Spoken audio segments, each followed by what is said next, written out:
Estoy aprendiendo a apasionarme por tu presencia. Y me estás hablando en este mes sobre la santidad, un elemento crucial para fortalecer mi intimidad contigo. Que lo que tienes que hablarme en este día, mi espíritu lo pueda recibir. Someto a ti mis criterios, someto a ti mis argumentos, mis justificaciones, y me dispongo en este momento para tener humildad y recibir con solicitud y diligencia tu bendita palabra en mi corazón. Quiero salir de este lugar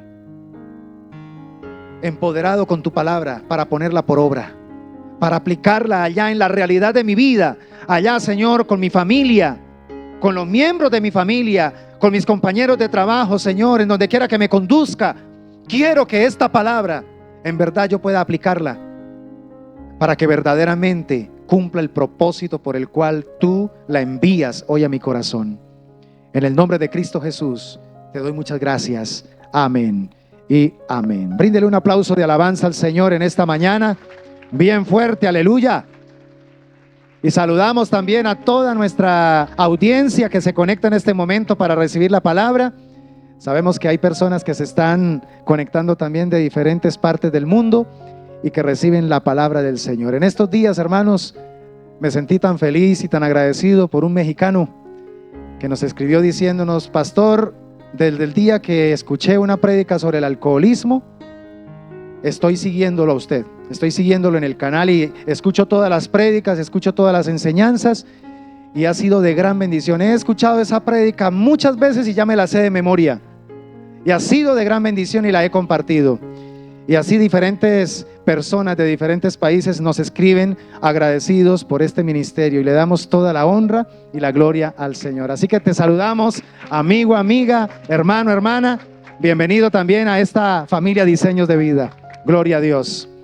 Quiero hablar en esta mañana con base a lo que hemos venido también abordando desde el domingo pasado. Recuerden que en este mes vamos a hablar sobre santificados en su presencia. El tema de la santidad es un tema fundamental para crecer en nuestra intimidad con el Señor. Sin santidad nadie verá al Señor. Amén. Y hace 8 días hablábamos de la importancia de aprender a estar firmes contra el pecado.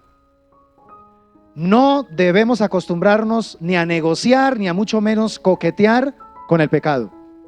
Al pecado debemos verlo como lo que es, pecado. Dios ve el pecado, pecado y punto. Cuando el pecado se aparezca de diferentes maneras, el pecado siempre se va a parecer llamativo, bonito, delicioso, atractivo. Pero cuando discernamos que es pecado, que algo malo está ahí y que quiere afectar nuestra vida espiritual, huyamos del pecado. Amén. Huyamos del pecado.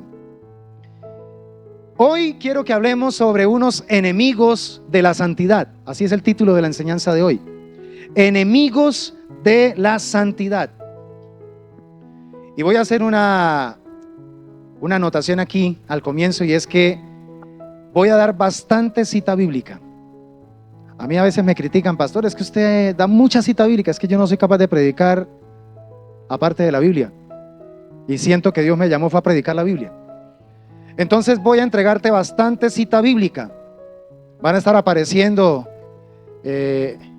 aquí mientras estamos en la parte aquí de la iglesia. Van a estar apareciendo en pantalla las citas bíblicas. Tome nota de ellas, por favor, y luego allá en casa haga lo que hacían los cristianos de Berea. Revise si lo que el pastor Elías está diciendo es cierto. Amén. Muy bien. Quiero comenzar con la base bíblica de Colosenses capítulo 3, versículos 1 al 4. La mayoría de las citas van a estar leídas en la Nueva Traducción Viviente. Colosenses capítulo 3, 1 al 4. Ya que han sido resucitados a una vida nueva con Cristo, pongan la mira en las verdades del cielo, donde Cristo está sentado en el lugar de honor, a la derecha de Dios. Piensen en las cosas del cielo, no en las de la tierra. Pues ustedes han muerto a esta vida. A ver, quiero que diga conmigo: pues yo he muerto a esta vida. Y ahora diga esto: y mi verdadera vida está escondida con Cristo en Dios. Subraye por favor ese versículo con el color más potente que tenga, porque esta es una verdad poderosísima. Versículo 4. Cuando Cristo, quien es la vida de ustedes, sea revelado a todo el mundo, ustedes participarán de toda su gloria. Aleluya, qué bendición. Hay algo que a mí me impacta de la mente y del pensamiento de Dios, y es que según las Escrituras, Dios desea que nosotros estemos encima solamente y nunca debajo. Eso se lo dijo Dios a su pueblo de Israel. En Deuteronomio 28:13, el Señor le dice a su pueblo: si escuchas los mandamientos del Señor tu Dios que te entrego hoy y los obedeces cuidadosamente, el Señor te pondrá a la cabeza y no en la cola, y siempre estarás en la cima, nunca por debajo. Esa es la mente de Dios para con nosotros. Él desea que nosotros siempre estemos en victoria, en bendición, en triunfo. No para nuestro placer, no para nuestra comodidad y luego para de pronto enorgullecernos, sino para que podamos a través de esa victoria glorificar al verdadero vencedor, Cristo Jesús nuestro Dios. Pero también en Éxodo 19:5 encontramos otro pensamiento que hay en la mente de Dios para nosotros, su pueblo. Éxodo 19:5 dice: ahora bien, si me obedecen y cumplen mi pacto, ustedes serán mi tesoro especial entre todas las naciones de la tierra, porque toda la tierra me pertenece. Levante su mano derecha y diga: yo soy especial tesoro para Dios. ¿Usted lo cree? Eso es lo que Dios piensa de nosotros. Somos su especial tesoro. Y Él quiere ponernos siempre a la cabeza y no quedar en la cola. Y Él quiere que estemos siempre encima y nunca debajo. O sea que los problemas deben estar bajo nuestros pies y no nosotros apeñuscados por los problemas. Pero mis amados hermanos, tenemos que ser conscientes de que por estar en un mundo caído, hay enemigos que van a buscar la manera de que esto que Dios piensa y ha procurado para nosotros no se dé. La santidad va a ser como esa autopista para que nosotros podamos experimentar estos dos versículos anteriores. La santidad, una vida de santidad, va a procurar que nosotros seamos siempre cabeza y no cola, que estemos siempre encima y no debajo. Una vida de santidad es la que hace que verdaderamente nosotros vivamos como especial tesoro del Señor. Pero hay un enemigo que nos odia a muerte. ¿Cómo se llama? Dígalo fuerte, ¿cómo se llama? Y él va a enviar sus emisarios, sus secuaces. ¿Para qué? Para que nosotros no podamos recorrer esa autopista de la santidad y avanzar hacia ese noble propósito que Dios tiene para nuestras vidas. Aleluya. Por eso quiero que hoy estemos muy atentos y revisemos si es que de pronto estamos siendo atacados por esos enemigos de la santidad. Y si notamos que esos enemigos están precisamente haciendo de las suyas en nosotros, tomemos la decisión, con la autoridad de Jesucristo, con el respaldo de su bendita palabra, poner en fuga a esos enemigos. ¿Sí podemos o no podemos? Claro que sí, todo lo puedo en Cristo que me fortalece. Quiero iniciar preguntando: ¿cuántos de los que estamos aquí anhelamos crecer en santidad para el Señor? La santidad conviene a su casa, dice la palabra. La santidad conviene a su casa. El primer enemigo de la santidad, pueden haber muchos, pero yo me voy a enfocar solamente en tres. Y ese primer enemigo ha hecho cosas terribles en muchos corazones y tiene que ver con un corazón incrédulo. ¿Cuál es el primer enemigo? Un corazón incrédulo, un corazón de incredulidad. Mire, quiero que por favor escuche atentamente lo que dice Hebreos capítulo 3, versículos 12 al 19. Hebreos capítulo 3, 12 al 19. Dice la palabra: por lo tanto, amados hermanos, cuidado, dígale a su vecino, cuidado.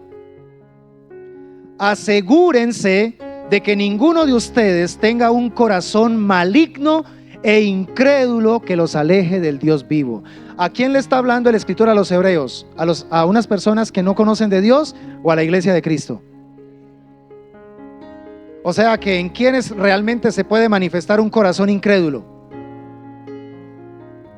En los cristianos, en los creyentes. Adviértanse unos a otros todos los días, mientras dure ese hoy, para que ninguno sea engañado por el pecado. ¿Por qué es tan peligroso ser engañado por el pecado? Porque el pecado termina endureciendo el corazón contra Dios. Discúlpenme que sea tan repetitivo, iglesia, pero es que no tengo de otra. Así le pasaba al apóstol Pedro y al apóstol Pablo. Disculpe que tenga que decir lo mismo, pero para mí no es molesto. Me es impuesta necesidad. Pero les digo de todo corazón, debemos ser sumamente celosos con respecto al pecado. Porque podemos estar pasando de cometer a practicar pecados. Cuando yo cometo un pecado, la Biblia me dice: mi Señor es fiel y justo para perdonar mis pecados. ¿Qué tengo que hacer? Confesarlos y apartarme de ese pecado.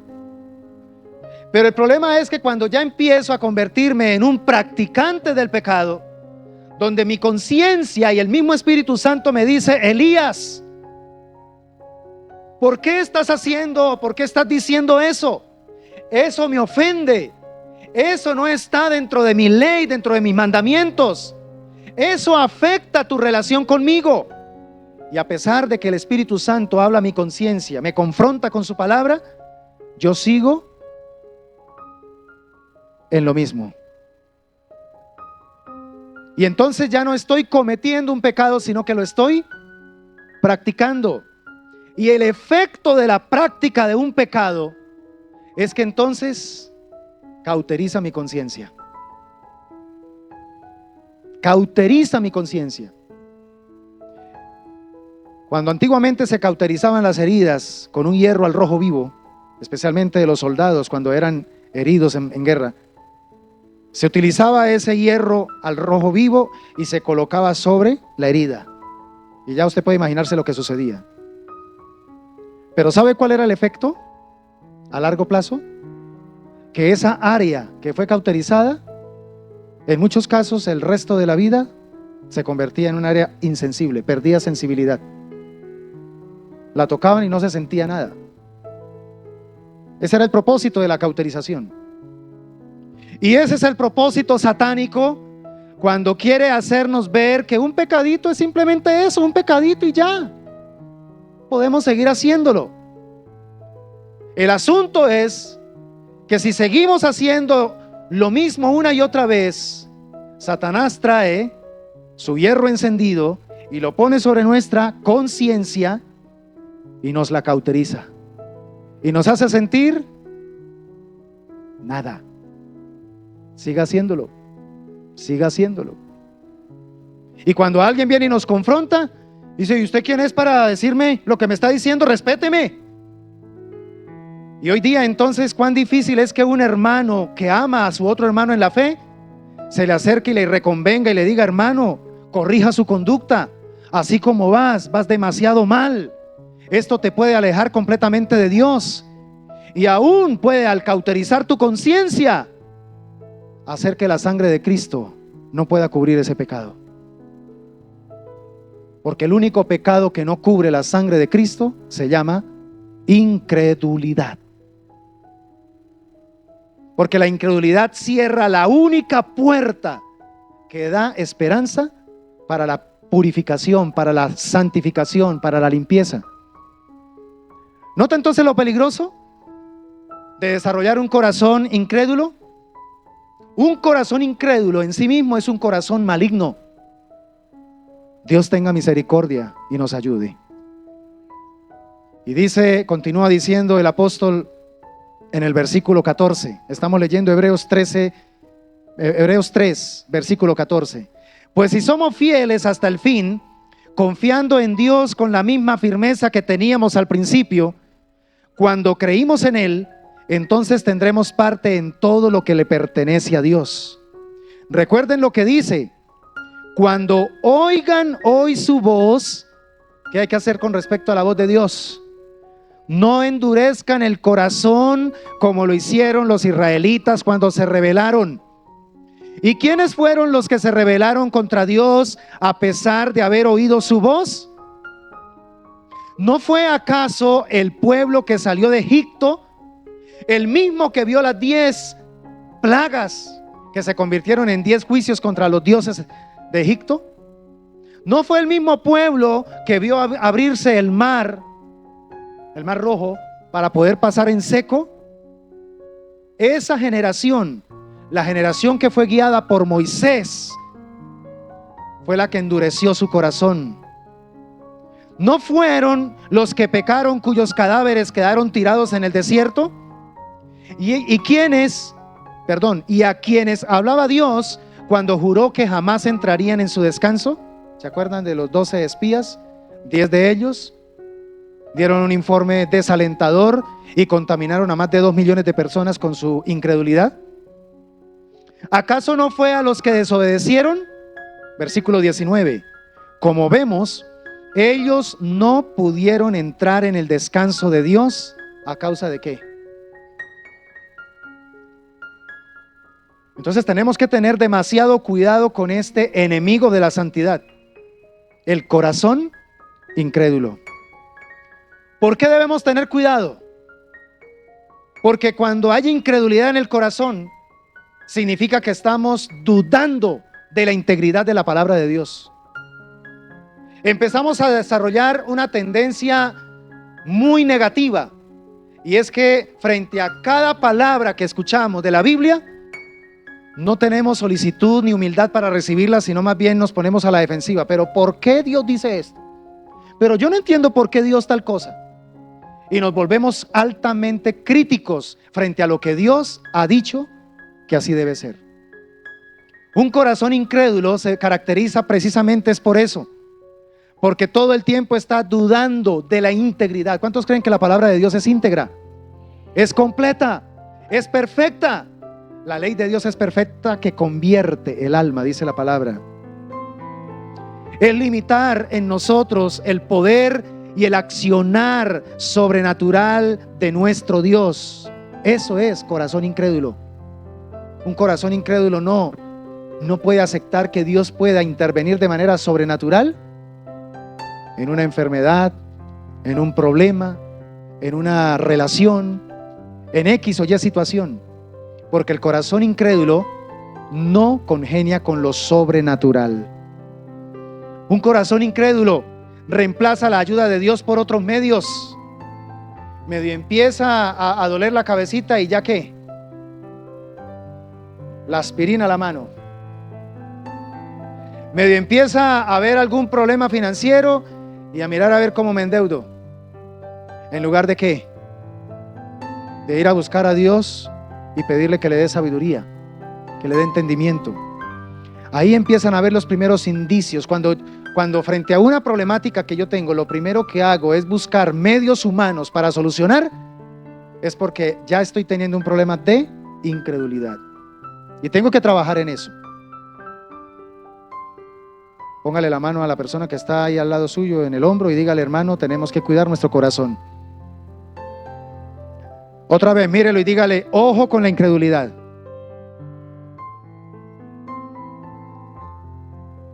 Un corazón incrédulo niega y sobre todo cuestiona la soberanía de Dios. Claro, como critica, como todo el tiempo cuestiona.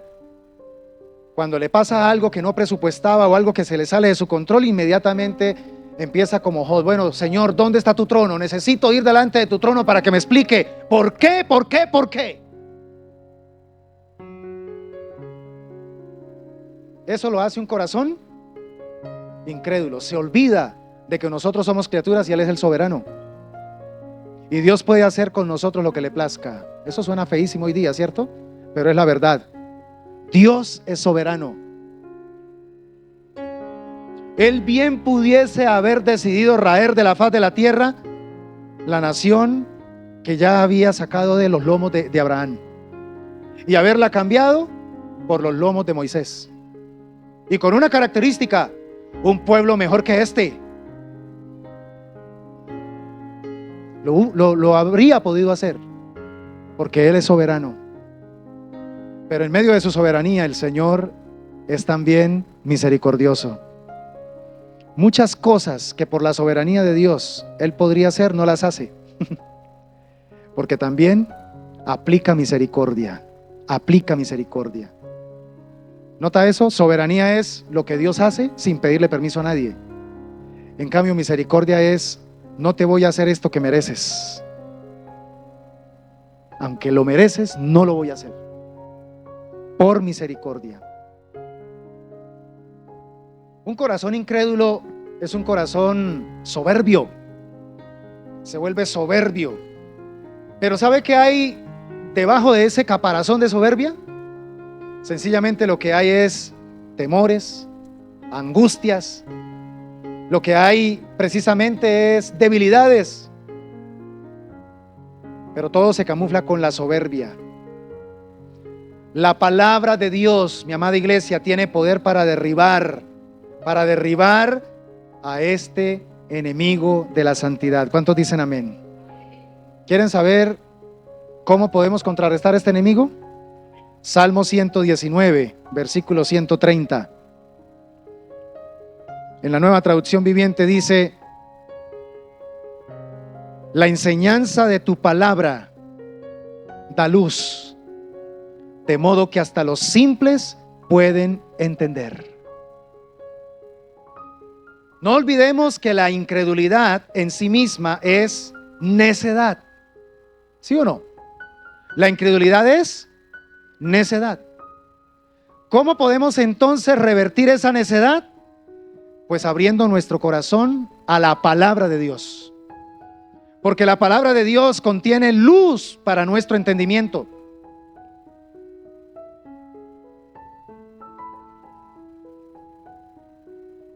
Y hay algo poderosísimo con respecto a la palabra de Dios, y que es lo que se convierte en la herramienta eficaz para atacar a este enemigo, y es la fe. La fe viene por el oír, y el oír por la palabra de Dios. La fe viene por el oír. Entonces, ¿sientes que tu corazón está inclinándose a la incredulidad? Empieza a trabajar de manera intencional tu corazón con la palabra de Dios. Empieza a tomar las verdades de la Escritura y utilícela, cada versículo utilícelo como una linterna, y váyase a esos lugares recónditos de su alma donde usted siente que lo único que hay es oscuridad, que usted se le dificulta creer en Dios en cuanto a eso, que se le dificulta aceptar la voluntad de Dios en cuanto a eso. Tome la palabra de Dios, palabra específica, y alumbre esas áreas de oscuridad, y el Señor entonces va a traer sobre ti victoria. Victoria, aleluya. Romanos 8:32 dice: el que no escatimó ni a su propio Hijo, sino que lo entregó por todos nosotros, ¿cómo no nos dará también con Él todas las cosas? ¿Necesitas fe? Entonces dígale: Señor, necesito que ilumines mi mente frente a la palabra del Señor. Pastor, yo no leo la Biblia porque es que no la entiendo. Pero te esfuerzas por leerla, te esfuerzas por estudiarla, te esfuerzas por escudriñarla.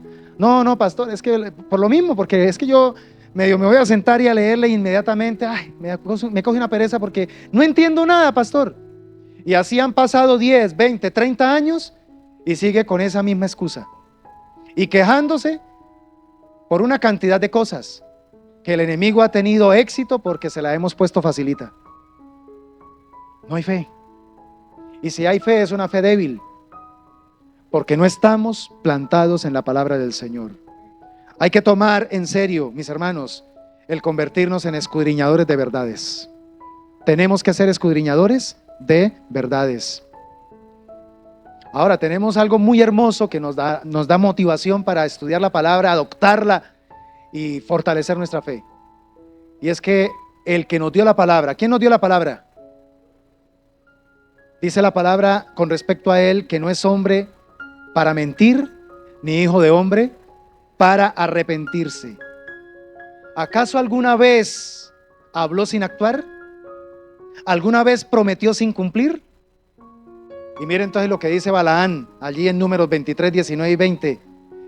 Escucha, le está diciendo Balaán a Balac, escucha, yo recibí la orden de bendecir, Dios ha bendecido y no puedo revertirlo. ¿Se acuerdan que Balaán estaba mirando a ver si podía hacer un conjuro contra Israel? Porque Balac estaba diciéndole, hágalo y yo lo voy a enriquecer a usted. Usted va de aquí pero lleno.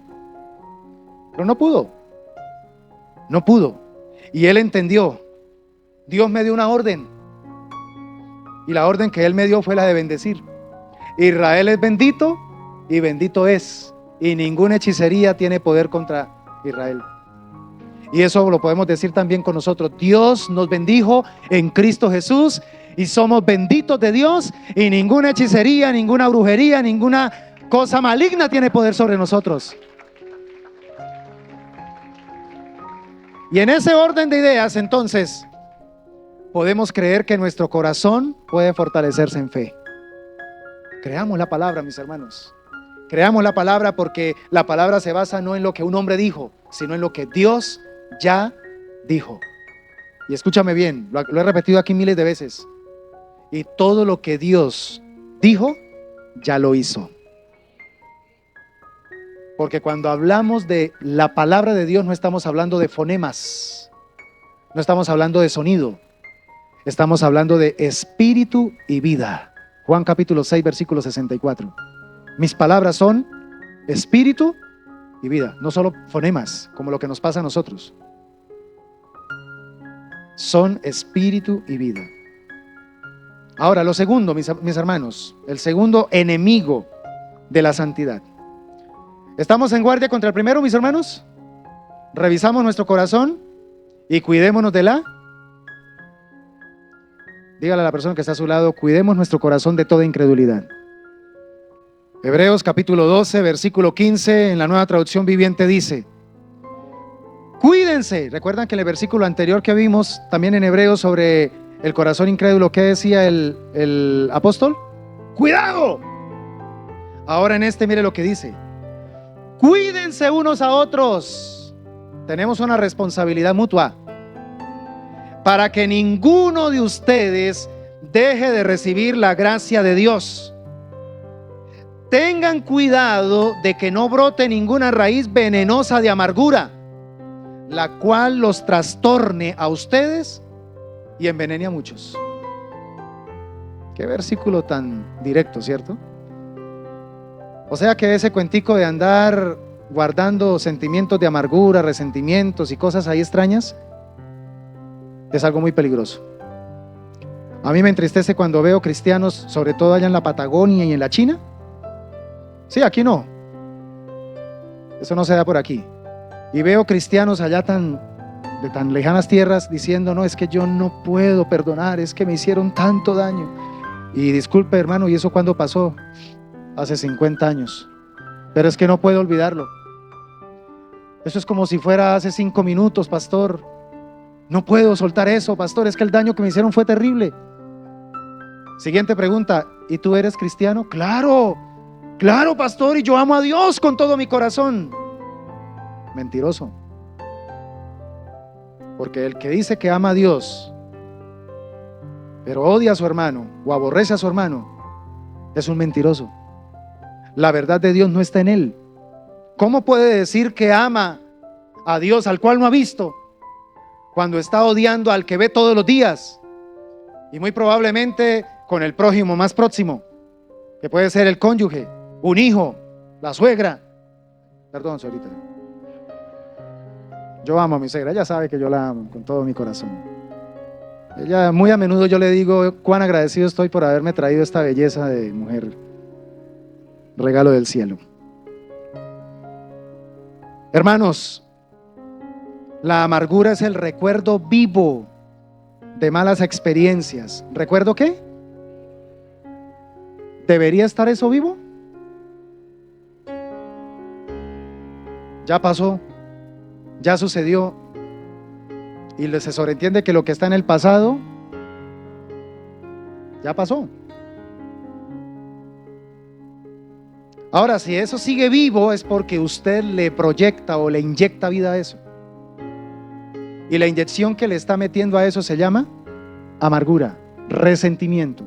Resentimiento tiene que ver nada más ni nada menos con volver a sentir y a sentir y a sentir. Por eso es resentimiento. Lo mismo, revivir y revivir y revivir. Este enemigo lo que hace es alimentar el corazón con sentimientos depresivos. El diablo lo que quiere es que estemos todo el tiempo así.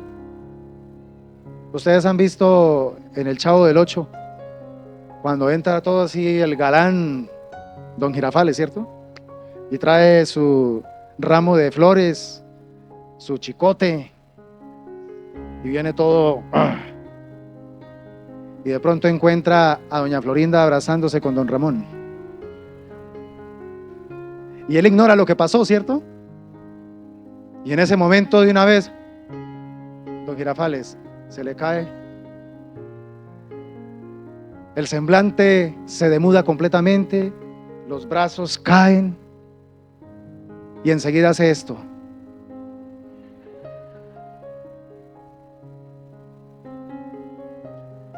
Bueno, y después regresa, ¿no? Y regresa ya con un traje de esgrima y le dice a don Ramón: póngase en guardia.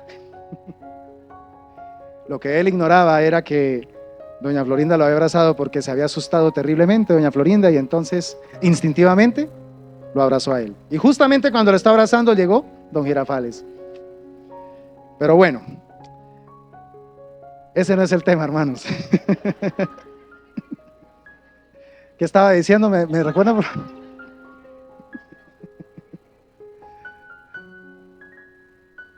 Mis hermanos, la amargura lo que hace es robarnos las fuerzas, ponernos depresivos, angustiosos. La amargura lo que hace es crear en la mente películas más impactantes que las de Hollywood. Bueno, claro que ahora Hollywood, nada que ver. Pero también la amargura hace que la vida sea imposible de vivirla. Vivir amargado es no vivir, es solamente existir. Pero lo más triste de la amargura es que empieza a afectar a los que están alrededor. ¿Ha tenido usted la experiencia de vivir con un amargado? Espero que no sea usted el amargado. ¿Ha vivido la experiencia de tener que aguantarse a un amargado? ¿Es bonito? ¿Es llamativo? ¿Motiva? ¿Ilusiona? ¿Cierto que no? La vida se hace imposible. Por cualquier cosa el amargado hace sentir mal a los demás. Se agarra de cualquier tontería para inmediatamente inyectar el dardo de la amargura. Porque es una persona infeliz y no soporta ver felices a los demás. Entonces tiene que, para sentirse medio bien, tiene que hacer infeliz a los demás. Esto es bien satánico. Este es un enemigo tan terrible, tan dañino, mis hermanos, que si no se trata a tiempo, puede terminar también produciendo hasta enfermedades físicas. Yo no voy a decir que todas las enfermedades físicas son producto de problemas emocionales, pero hay gran porcentaje de enfermedades que hoy en día estamos padeciendo, cuyo producto vienen precisamente de un mundo interior no sano, de un mundo interior que está afectado y que no queremos trabajar, que no queremos tratar. Que medio Dios da oportunidades para ser confrontados en esas áreas, inmediatamente ponemos barrera. Y entonces, ¿hasta cuándo vamos a permitir o permitirnos seguir viviendo con ese dolor? Cuando Cristo ya lo sanó. Si estamos en Cristo, ¿qué pasa? Otra vez, si estamos en Cristo,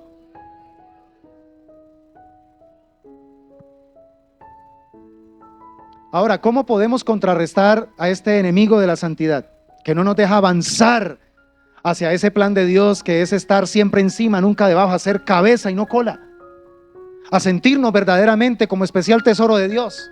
Eso es lo que brinda una vida de santidad. Podemos atacar a este enemigo con el perdón. Diga conmigo, el perdón. Ay, pastor, te vas a meter en un terreno difícil, pastor. Mateo 18, versículos 15 al 22.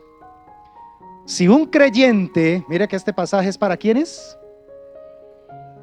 No es para la vecina o el vecino por allá, no, es para nosotros.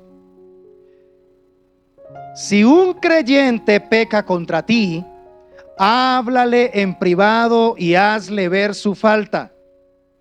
Si te escucha y confiesa el pecado, has recuperado a esa persona, porque para Dios lo más importante es que se restablezcan las relaciones. Ese es el propósito de Dios, que no dañemos las relaciones. Pero si no te hace caso, toma a uno o dos más contigo y vuelve a hablarle, para que los 2 o 3 testigos puedan confirmar todo lo que digas. Un principio muy sabio. Versículo 17, estoy leyendo Mateo 18, versículos 15 al 22. El 18 dice: les digo la verdad, todo lo que prohíban en la tierra será prohibido en el cielo, y todo lo que permitan en la tierra será permitido en el cielo. Mire la potestad que Dios nos da, y por eso es que este versículo está amarrado con el perdón, ¿sí? A veces se utiliza es para la guerra espiritual. Señor, tu palabra dice que todo lo que atemos en la tierra será desatado en el cielo, será atado en el cielo. Pero este no es un versículo para guerra espiritual. Es más, si usted quiere meterlo dentro del plano de la guerra espiritual, entonces tenga en cuenta que no se está refiriendo a un poder que usted puede dominar sobre otros. Se está refiriendo es al poder del 70 veces 7, al poder del perdón. Y entonces, por eso es que continúa diciendo, versículo 19, también les digo lo siguiente: si 2 de ustedes se ponen de acuerdo aquí en la tierra con respecto a cualquier cosa que pidan, mi Padre que está en el cielo la hará. Esas 2 personas, por favor, amárrelas con el versículo que iniciamos leyendo, el versículo 15. Si un creyente peca contra ti, háblale en privado. A esas 2 personas es que se está refiriendo, ¿sí?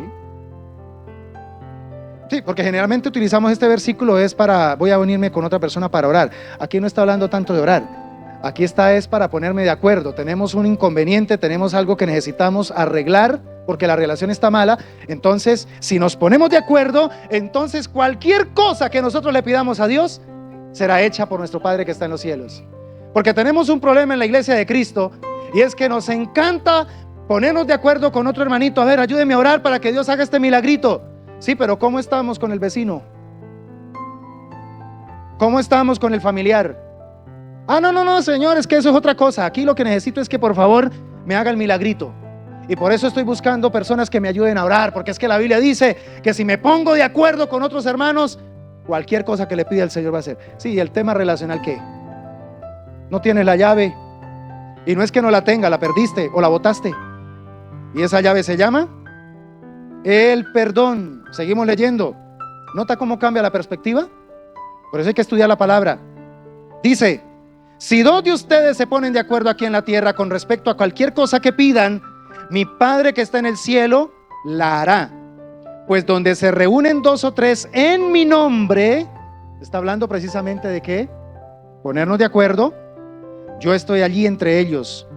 Y luego Pedro, mire, Pedro la tenía clara. Luego Pedro se le acercó y preguntó: Señor, ¿cuántas veces debo perdonar a alguien que peca contra mí? ¿Sí nota que él sabía que el Señor no estaba hablando aquí de oración? Aquí el Señor estaba hablando era de ¿qué? De relación, ¿cierto? Del perdón. Y por eso le dice: Señor, ¿7 veces? Y el Señor le dice: no 7 veces, respondió Jesús, sino 70 veces 7.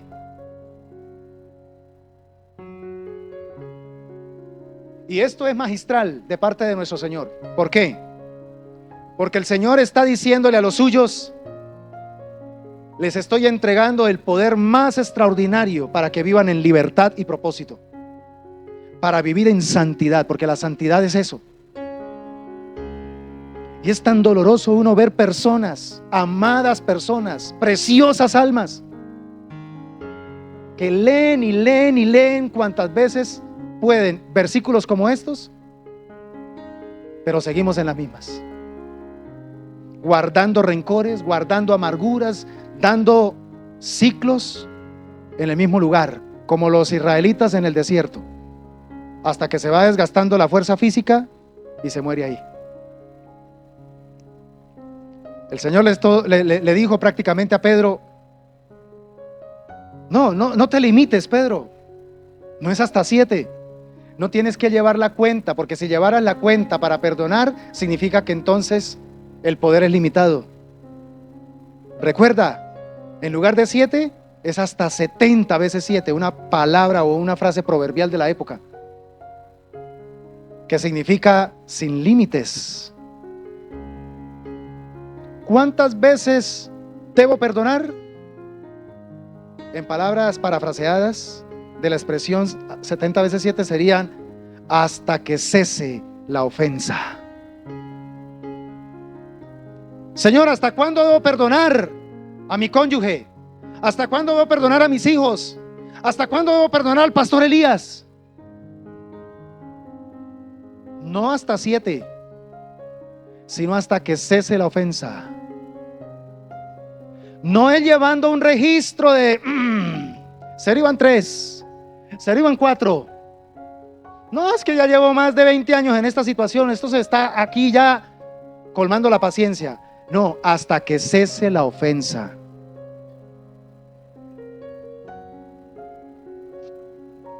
Porque eso fue lo que hizo Dios con nosotros. Él decidió perdonarnos sin límites. Amén. Perdonarnos sin límites. Sí, pastor, pero ¿por qué entonces la Biblia dice que si yo no perdono a mi hermano, entonces tampoco mi Padre que está en los cielos me va a perdonar? Ah, pero es que ¿quién pone la condición? ¿Dios o nosotros? ¿Quién pone la condición? ¿Quién pone la condición? No la captaron, ¿cierto? El que pone la condición es el hombre. Dios nunca condiciona su perdón, porque el amor de Él es incondicional. Pero soy yo quien condiciono lo ilimitado del perdón y del amor de Dios en mi vida cuando yo limito mi perdón hacia el prójimo. En el momento en que yo empiezo no a usar el 70 veces 7, sino el 7, a llevar el registro, entonces yo mismo estoy empezando también a decir: Señor, creo que tú también tienes un límite, entonces creo que esto no me puedes perdonar, esto de pronto sí, esto quién sabe. Y el enemigo aprovecha y dice: ¿sí? Esto no tiene perdón de Dios. Y empieza también la culpabilidad, y el enemigo aprovecha. Y entonces ya nos desanimamos, y recorrer el camino de la santidad se convierte en una carga. Y no porque sea difícil, sino porque nosotros mismos no queremos perdonar. ¿Cuántos dicen gloria a Dios? Mis amados hermanos, Romanos 12:2 en la NBI dice: no se amolden al mundo actual, sino sean transformados mediante la renovación de su mente. Hay que cambiar la mentalidad. Por eso es que la tercera o el tercer enemigo de la santidad, Romanos 12:2, el tercer enemigo de la santidad tiene que ver nada más ni nada menos con las tentaciones. ¿Sí? Y de eso hablamos, por eso no me voy a detener mucho en esta parte. Pero, hermanos, las tentaciones, cuando no las sabemos manejar, terminan convirtiéndose en un enemigo, en un secuaz de Satanás, que tiene bastante éxito contra nosotros. Santiago 1:13 al 15 dice: cuando sean tentados, acuérdense de no decir: Dios me está tentando. Dios nunca es tentado a hacer el mal y jamás tienta a nadie. La tentación viene de nuestros propios deseos, los cuales nos suceden y nos arrastran. De esos deseos nacen los actos pecaminosos, y el pecado, cuando se deja crecer, da a luz la muerte. Santiago 1:13 al 15. Miren, no existe en esta tierra, ni ha existido ni existirá en esta tierra, persona que no tenga debilidades. Todos tenemos debilidades, todos tenemos cosas en las cuales el enemigo fácilmente puede usarlas para manipularnos, porque eso es algo propio de la naturaleza humana. Todos venimos a esta tierra ya con el efecto del pecado original, traemos la simiente pecaminosa, pero sin embargo, mis hermanos, les voy a decir algo.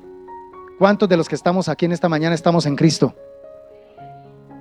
Como estamos en Cristo, entonces no tenemos justificación frente a las debilidades. Ayer tuve la oportunidad de compartir con los jóvenes una mini reflexión sobre muertos al pecado. Y el meollo de todo lo que les dije es este: miren, tenemos un llamado de parte de Dios y tiene que ver con cambiar aquí este chip. Romanos capítulo 5 y Romanos capítulo 6.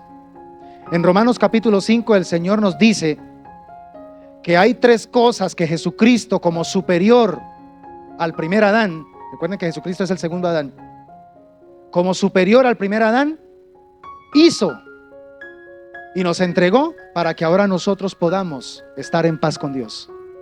Número 1, nos dio gracia abundante. Número 2, nos justificó por su obediencia perfecta. El único que vivió de manera perfecta y por tanto se convirtió en justo, un humano justo, y como se convirtió en un humano justo, entonces logró llenar absolutamente toda la exigencia de la justicia de Dios, y por eso fue catalogado justo. Y entonces por su justicia ahora nos justifica a nosotros. Y número 3, mire qué importante: por su gracia abundante somos justificados, y esa justicia entonces nos da acceso al reino de la vida. Somos ahora entonces pertenecientes al reino de la vida. Pero ¿cómo podemos entonces nosotros vivir diariamente en ese reino de la vida? Mire la aparente contradicción. Tenemos que, para vivir en el reino de la vida, vivir como muertos al pecado. Y vivir como muertos al pecado no es algo que yo tengo que todos los días levantarme y decir, bueno, a ver, ¿cómo voy a vivir hoy como un muerto al pecado? No. Porque según el apóstol Pablo, nosotros ya, si estamos en Cristo, ya estamos muertos al pecado. Y hay una diferencia entre tengo que vivir como muerto al pecado a caminar como un muerto frente al pecado. ¿Nota la diferencia? Entonces no tiene tanto que esforzarme. Voy a esforzarme hoy para que el pecado no me haga caer. Viva más bien como un muerto al pecado. ¿Qué hace un muerto? Pregunto, ¿qué hace un muerto? Entonces, cuando venga una tentación, ¿usted qué va a hacer frente a esa tentación? Pero ¿por qué a veces estamos tan vivos a las tentaciones? ¿Lo está entendiendo? Porque tenemos un problema acá.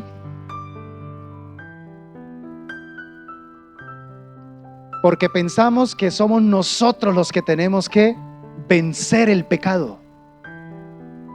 ¿Quién dijo?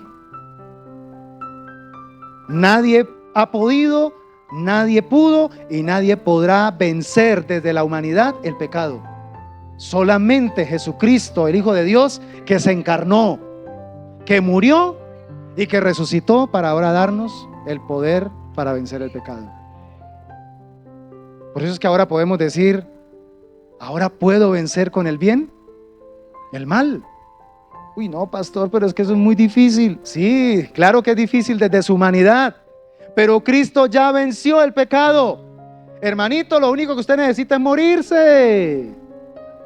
Muérase al pecado. ¿Quieres vivir y quieres experimentar la vida o el reino de la vida en usted?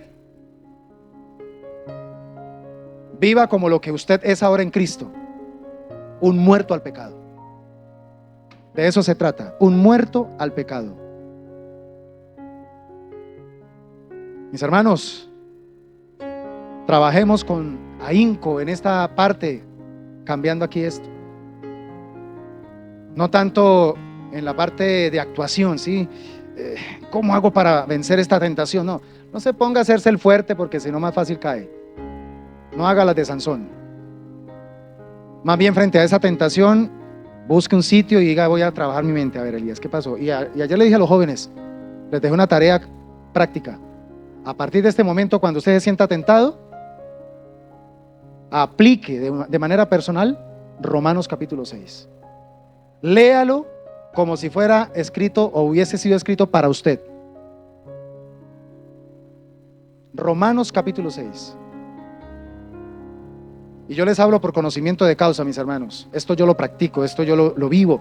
Y he visto literalmente cómo en un momento donde me siento débil para algo y decido no hacerle frente a eso, sino más bien voy a la palabra y empiezo a trabajar aquí para poder entender cómo es que tengo que conducirme frente a eso. Y hermanos, es poderosísimo, porque mi mente empieza nuevamente a comprender, a ser iluminada, y esa iluminación entonces empieza a darme la fuerza, el valor, y ya empiezo a decir en las que yo iba a caer. El plato de lentejas tan maluco que me iba a comer, cambiándolo por la primogenitura tan hermosa que Dios me ha dado. Así debe ser, porque el pecado siempre va a aparecer como algo que puede satisfacer en el momento, pero después ¿qué? Y recuerde que ahora nosotros tenemos la bendición de la primogenitura, porque en Cristo, que es el primogénito de muchos hermanos, esa primogenitura ha sido compartida para nosotros. Por eso es que ahora somos coherederos con Cristo Jesús. ¿Cuántos entendemos esta verdad? Ahora termino con esto ya, rápidamente, mis hermanos. ¿Cómo usted puede renovar su mundo pensante? Porque esto tiene que ver con el tercer enemigo. Mire, número 1, mantenga su ser interior sano. Mantenga su ser interior sano. Yo no soy muy dado a esos cursillos de sanidad interior que duran meses y hasta años. Y gloria a Dios por los ministerios de sanidad interior. Son bendición. Pero hermanos, eso está entrando o está provocando, mejor, en el cuerpo de Cristo una pasividad para asumir responsabilidades propias. Y entonces se está convirtiendo esos cursillos, a veces es como en, algo que genera como un opio, ¿sí? Y entre más escuchamos toda esa parafernalia de sanidad interior, ahora sí entiendo por qué soy así. Claro, es que la culpa es de mi papá. Es que la culpa es de mi tatarabuelo. Y hasta tatareto nos volvemos, ¿cierto? Ahora sí entiendo por qué yo tengo esa tendencia al alcoholismo. Claro, es que el abuelo de mi abuelo era así. Y hemos convertido lo de las maldiciones generacionales en un mito. Sí, hay una influencia.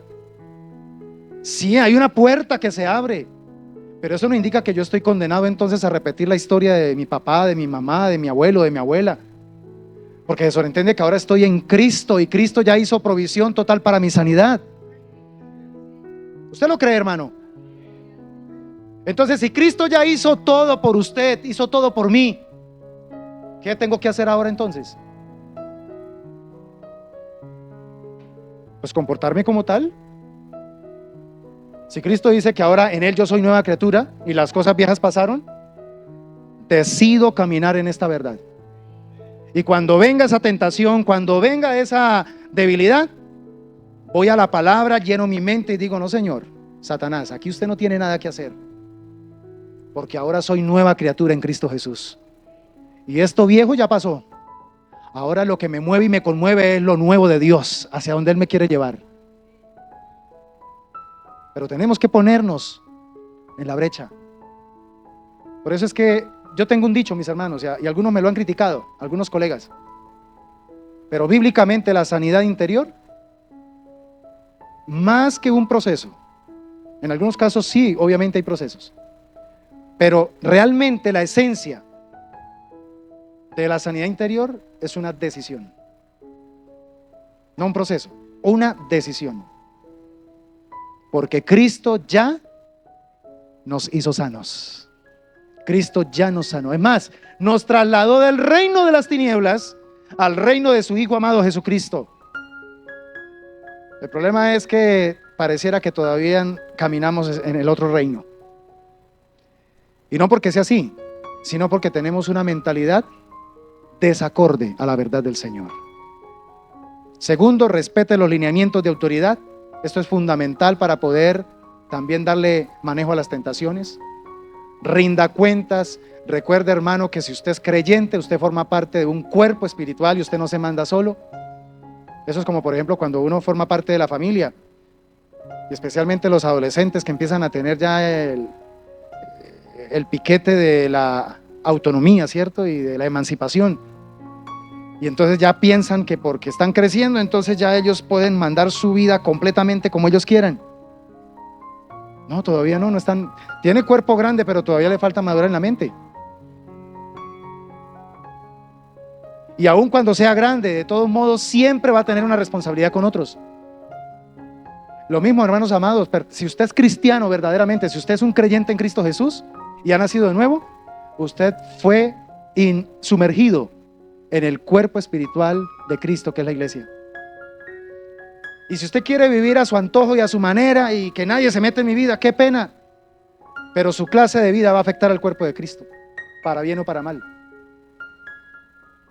Ay, pero ¿cómo así, pastor? Sí, señor. Que hoy no le guste al cristiano ser disciplinado, que hoy medio se le llama la atención y se pone bravo y no vuelve, y se la pase buscando iglesias donde mire a ver si, ¿en cuál me siento bien? Y no echa raíces en un cuerpo espiritual para crecer y madurar. Eso es un asunto diferente. Pero el orden de Dios es que si estoy en Cristo, pues pertenezco entonces a su cuerpo espiritual. Y el cuerpo espiritual de Dios, que es invisible en este momento, se hace visible a través de expresiones locales, como por ejemplo esta. Entonces, por eso es importante formar parte de una iglesia local.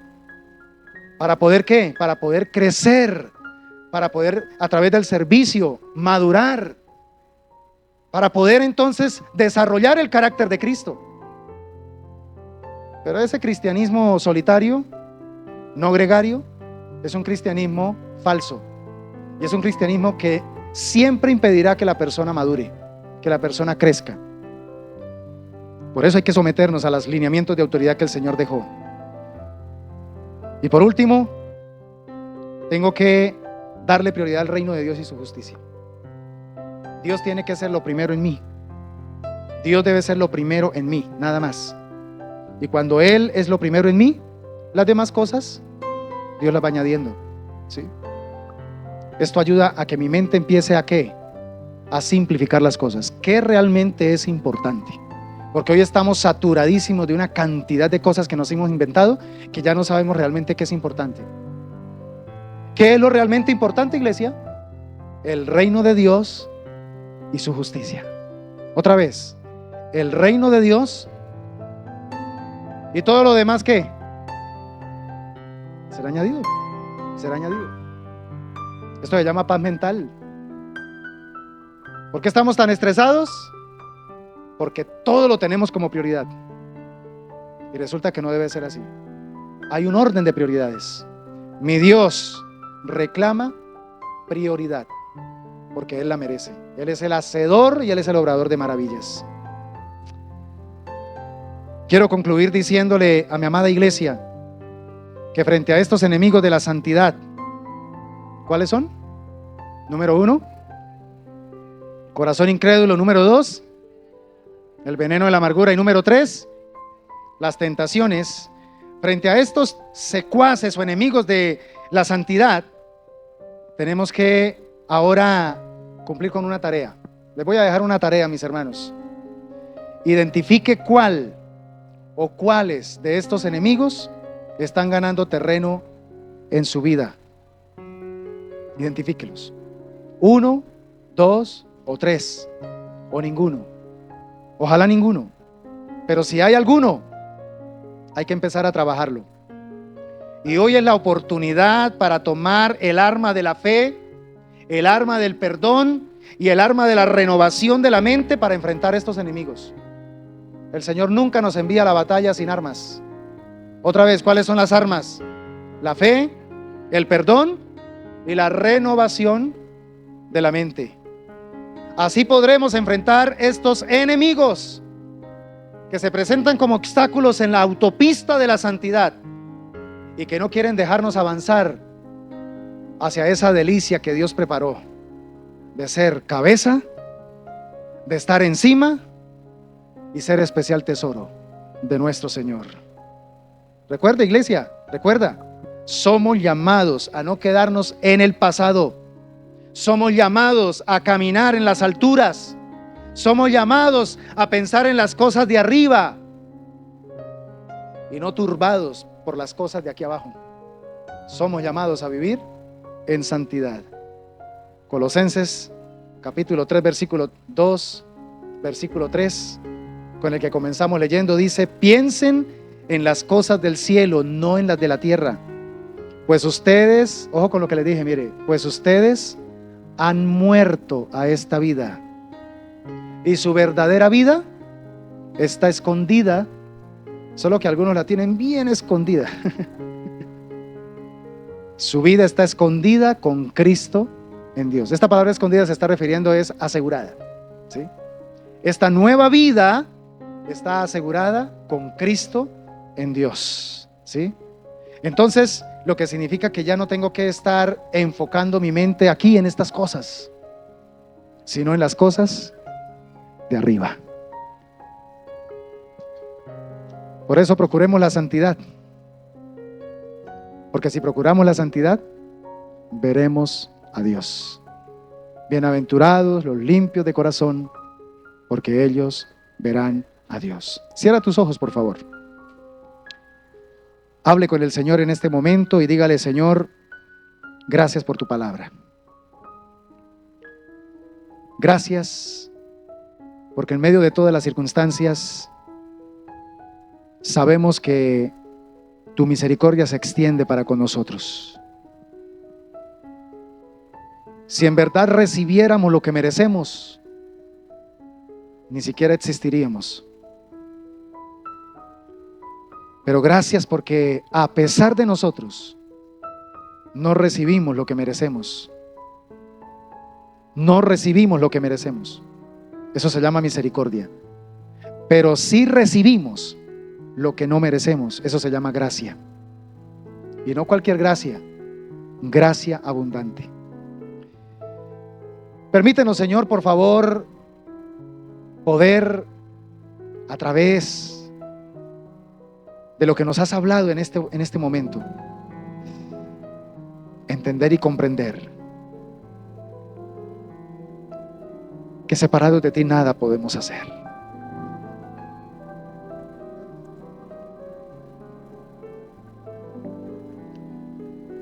Dios conoce mi corazón, mi amado hermano, mi amada hermana. Dios conoce mi corazón, preciosa iglesia. Y sabe que mientras predico esta palabra hay un fuego que está ardiendo en mi corazón. Y todo lo que Dios ha puesto en mi corazón, decirte, arde, arde como un fuego inapagable dentro de mí. Porque anhelo, iglesia, que entendamos estas verdades y que las pongamos por obra para poder vivir la vida que Dios ya nos otorgó en Cristo. Me duele saber cómo para muchos cristianos,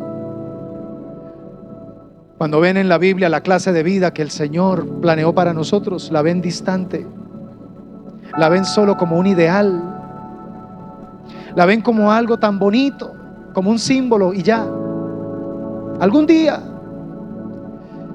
Pero eso no es cierto, iglesia.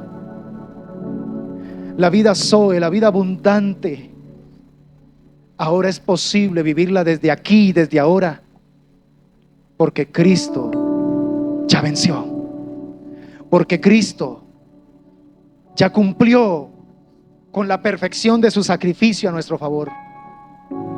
Pero ahora Él está esperando que nosotros le creamos. Él está esperando que ahora nosotros nos dispongamos a caminar en esa senda de la vida que Él ya trazó para nosotros. El problema es que estamos sumamente ocupados en otras cosas, afanados y turbados con muchas cosas, y la buena parte, que es sentarnos a los pies de Jesús, hemos permitido que otros la tomen, nos la quiten, nos la arrebaten. Señor, ayúdanos a tratar estos enemigos de la santidad. Ayúdanos a tratar el corazón incrédulo, a tratar con el veneno de la amargura y a tratar, Señor, con las tentaciones. Cuánto necesitamos, Señor, cambiar nuestra manera de pensar, no conformarnos a la mentalidad de este mundo, sino renovarnos conforme al Espíritu de Dios y pensar como Dios piensa. La Biblia me dice: mas vosotros tenéis la mente de Cristo. Podemos pensar como Dios piensa, podemos ver las cosas como Dios las ve, porque ahora estamos en Cristo Jesús. Muchas veces lo que hacemos es justificar nuestros errores y fracasos con versículos del Antiguo Testamento, como: es que la Biblia dice, mis pensamientos no son vuestros pensamientos, ni mis caminos vuestros caminos. Y olvidamos que esas palabras fueron dichas a un pueblo que estaba pasando por su peor momento de rebeldía en su relación con Dios. Pero en el Nuevo Testamento Pablo le dice a la iglesia: mas vosotros tenéis la mente de Cristo. Y en Juan 17 el Señor dijo que Él compartiría con nosotros, su amada, su gloria. Entonces lo tenemos todo, porque tenemos a Cristo. Pero ¿qué pasa? El problema es la incredulidad. El problema es que estamos sumamente distraídos con emociones dañinas. Y el problema es que estamos coqueteando con las tentaciones. Oh Señor, pido con todo mi corazón que esta palabra no vuelva vacía. Pido con todo mi corazón que esta palabra, Señor, impacte nuestro espíritu y nos lleve a tomar decisiones. En el nombre poderoso de Jesús. Te necesitamos, Rey, te necesitamos. Ayúdanos, Dios. Levante sus manos en este momento y dígale: Señor, ayúdame. Ayúdame. Con tu Espíritu Santo, ayúdame para poder entender e iluminar mi mente y mi corazón con la verdad de tu palabra. Y esa verdad me hará libre. Esa verdad me hará libre. En el nombre de Jesús. Muchas gracias, mi Padre. Muchas gracias. Amén y amén.